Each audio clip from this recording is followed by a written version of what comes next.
Kia ora, and welcome to the Noisy Librarian Podcast, brought to you by Te Mata Puna Library and Learning Services. I'm Rachel, your host for today's episode, and this episode is going to be a little bit different to what you're used to.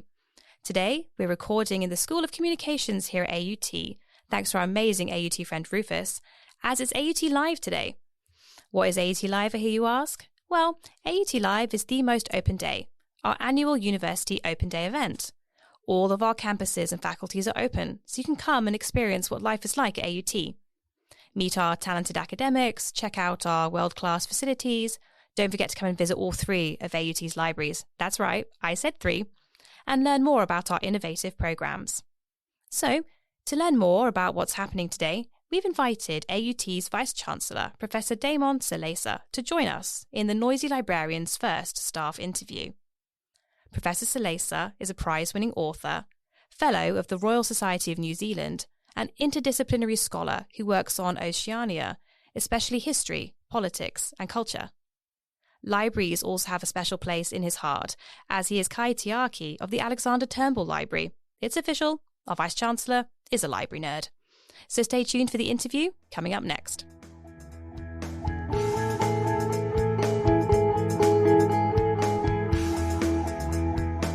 Welcome back to the Noisy Librarian Podcast and our special AUT Live episode.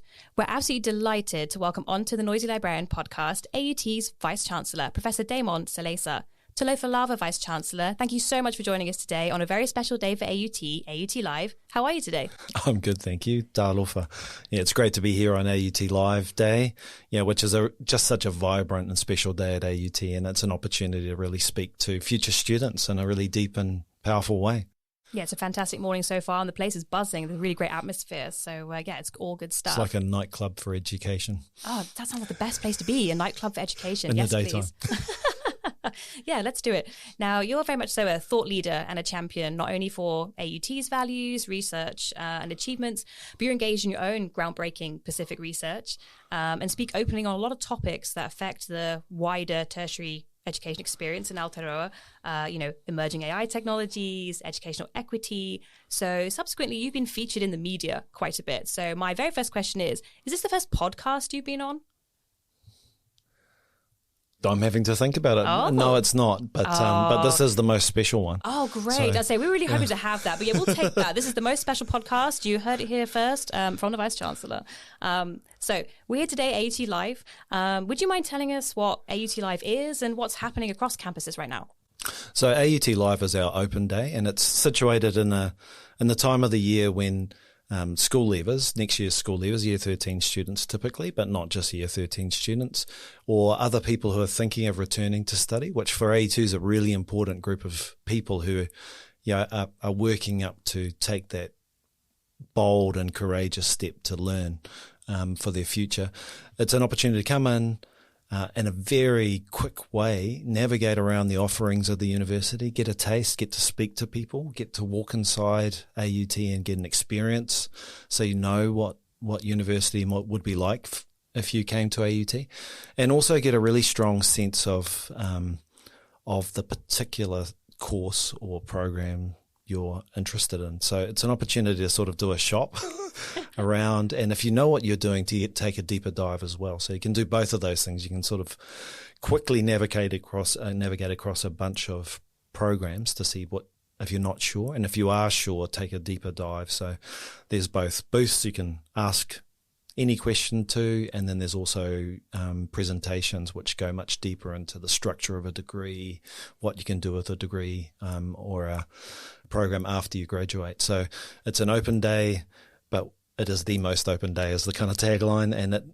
AUT Live kind of catches the spirit or the wairua of AUT, that you come in and instantly you get a sense of the relational nature of AUT, the connectedness between staff and students, and also our world-class wonderful facilities. Yeah, absolutely. We were just plugging the fact that AUT has 3 libraries across all 3 campuses. So that's why Horetu, Akaranga, Manukau. So we're pretty excited that students will hopefully come and see these spaces. Yeah, and of course that's one of the many attractions of of actually coming into the facilities, get that sense of, where you're going to study, where you're going to find the time. I mean, so many people don't have great places outside of a university study. AUT recognises that, provides them across both departments and in these central facilities like our wonderful libraries. Some of our audience will have missed this event today. So can they catch up on demand, or what can they do if they wanted to find out more?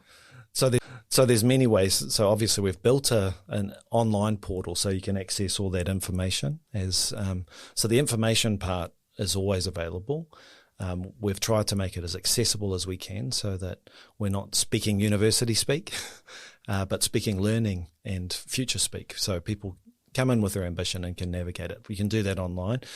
You can enroll online, of course, and then we have a team if you have any questions that you can put through the portal, and you'll have someone reach out to you and answer your questions and help you through the next steps of your decision making, and support you in any way that AUT can. That's fantastic. So really, actually, one of the main places people should go is the website. So that's aut.ac.nz. So if you want to find out more, I would head there. We can include that link in our podcast description. So final question. You're notably a library guy. You were speaking on a panel alongside the university librarian, Kim Tari, not long ago, and you said you could talk at length on library matters. So you are definitely amongst friends here. How integral do you view library services in the journey to student success? Where do you see what we offer fitting in?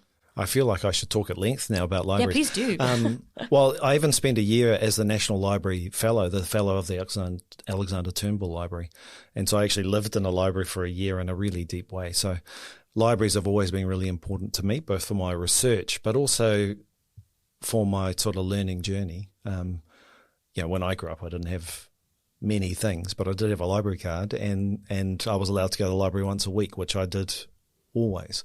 And so for me, an important part of that learning journey was in the physical confines of a library and around books. And we know that libraries have changed. So, Te Mata Puna is not just a building with books, although it is a building with books. It is library and learning services. That means that we have a digital footprint as well. We're a University of Technology. We have a technology capable and focused library as well. We have all those learning and academic supports that sit alongside that. And so the library as a concept has changed significantly, but it hasn't changed the physical dimensions of the library completely either. So it is still a place that students love to come and quiet study. And actually I think that's one of the bits that we're going to find even more value for in the future. I often say one of the struggles that we will have in the future is not around, as educators, is the struggle for people's attention.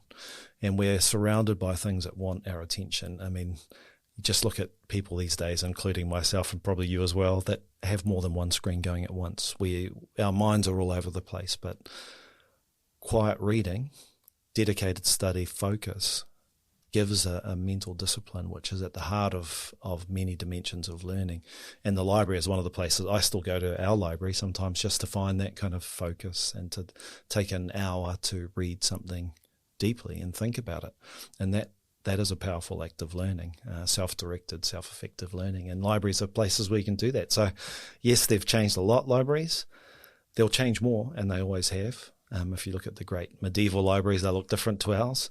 But they will still be here and at the heart of that learning journey to support both learning and research, and also to provide a place of, I see it as like intellectual solace where you can go and, although there are parts of our library that I call level 3 in the Central Library, the nightclub, because it is so vibrant. It's always filled with students and the furniture is great. And I think actually probably if I was young, that's where I'd be staying, not on the old people floor up the top. I'd say you're on 5 or 6 study levels, huh? Yeah.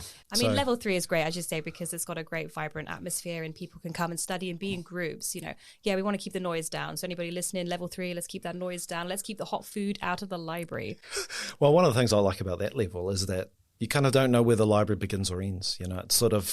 It's almost like a metaphor for the university. The library is everywhere because you can read, on your device anywhere in the world, but anywhere on campus. And then suddenly you're in the library and suddenly you're not. Yeah, absolutely. And we love to think of ourselves as kind of part of the central hub of student learning and student success in our physical spaces and online, as you say. So yeah, everybody is welcome to come, our AUT Live and not AUT Live days, to come and experience what our libraries are like at AUT. Yeah, and it's just a moment to really reflect on librarians, because we talked about libraries, but of course librarians have changed so profoundly too.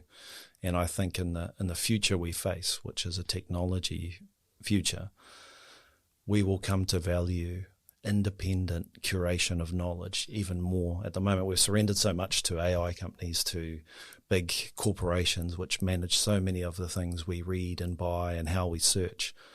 And against that sort of privatization and commercialization of knowledge, we have a global cadre of librarians and information specialists who are seeking to keep knowledge open, to be transparent about how we access information.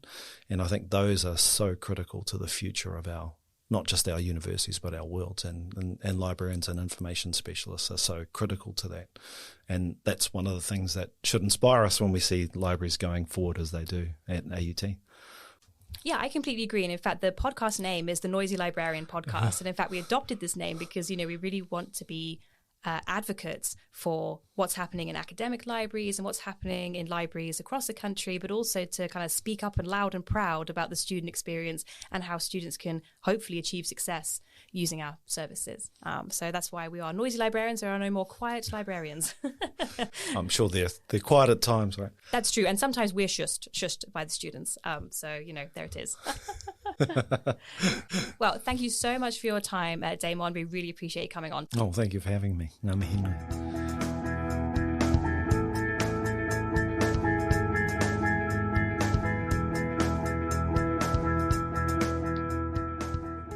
We're so grateful to the Vice-Chancellor for joining us today, and we thank our AUT friends, Rufus, and the School of Communications for hosting us today.